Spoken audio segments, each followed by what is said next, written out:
You ask Tiger to solve. This deals with linear equations with one unknown. The final result is x equals -12/5. Let's solve it step by step. Simplify the expression. Group like terms. Simplify the arithmetic.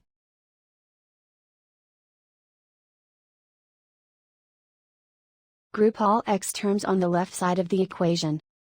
Subtract 16x from both sides. Group like terms.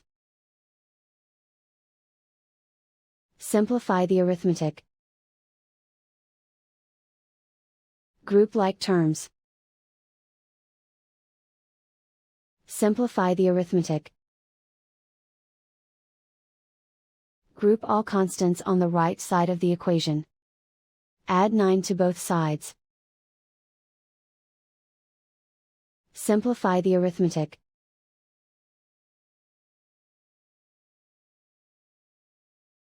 Isolate the x.